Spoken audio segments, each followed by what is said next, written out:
Putin Bad News It is not true that Xi is abandoning Putin because of China's viral rejection of Russia. Since Vladimir Putin invaded Ukraine, China has been vocal in its criticism of Russia. Still, to assume that Xi Jinping has changed his mind about the war is to wish for the impossible. Bloomberg's top stories: Musk claims he may require surgery and plans to have an MRI of his back and neck. Extreme heat in Texas will cause an 800% increase in electricity costs this Sunday. Ukraine drone attacks in the Black Sea are a sign of a widening conflict.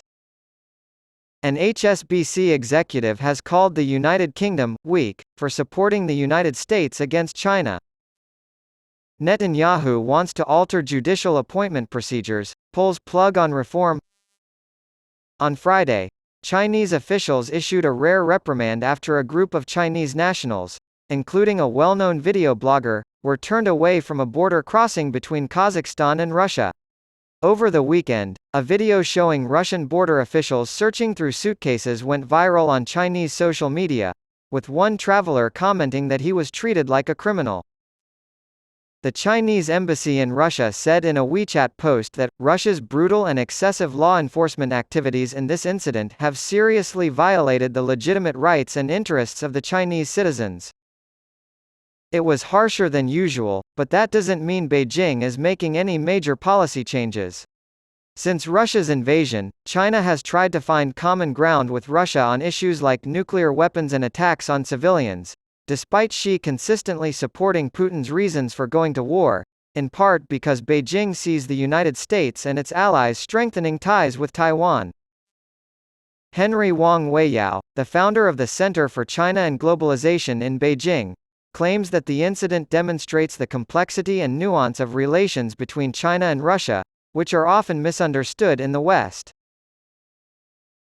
He emphasized that China and Russia should keep their relationship cordial. They aren't necessarily supporting Russia in everything it does. Shortly before Putin's invasion, Xi signed a no-limits friendship with him and has since tried to portray China as a neutral broker on the Ukrainian crisis by releasing a 12-point blueprint for bringing peace, which includes demands to respect sovereignty, facilitate grain exports, and end all hostilities. Even though the United States and its allies aren't too fond of the roadmap, it has given Xi some clout in the so-called Global South and helped get China invited to the weekend's talks on Ukraine in Saudi Arabia. Unpredictability. A Chinese delegation led by seasoned diplomat Li Wei traveled to Jeddah, Saudi Arabia, to meet with representatives from over 40 countries.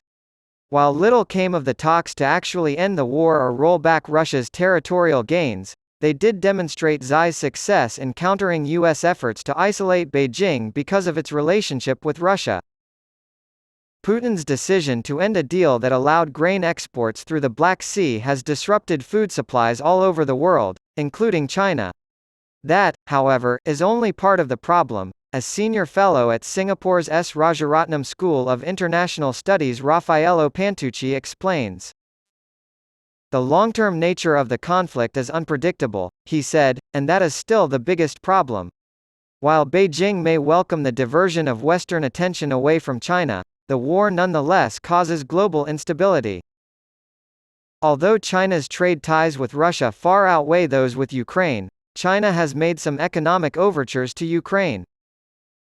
According to a Chinese readout of a meeting between China's Deputy Commerce Minister and Ukraine's Deputy Economy Minister last month in Beijing, China promised to import more products from Ukraine and develop mutually beneficial economic and trade cooperation with the country. Nearly $233 million worth of Chinese exports were shipped to Ukraine in June, down from a record high of $1.2 billion in January of last year. China's exports to Russia, on the other hand, hit a record high of 69 billion yuan, $9.6 billion, in June, surpassing any previous monthly total. According to customs data, it imported a record 10.50 million tons of crude oil from Russia in June, up 8.2% from the previous month. Training for battle. China and Russia are expanding their military partnership. The Wall Street Journal reports that the United States and Russia conducted their 7th annual joint military exercise over the weekend, sending 11 Navy patrol ships to the waters off the coast of Alaska. According to data compiled by the U.S. National Defense University and Bloomberg News, this cooperation also marked the highest number of joint military exercises in the past 2 decades between the neighbors.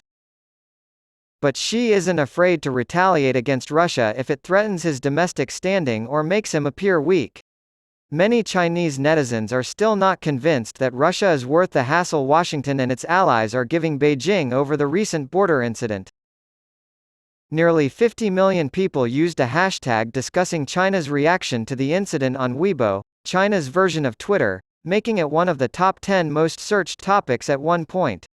Social media accounts run by party-backed outlets like Beijing Youth Daily mostly focused on the mistreatment of the travelers, echoing parts of the embassy statement that such treatment isn't in line with China and Russia's current friendly situation, and the trend of increasingly close exchanges between people.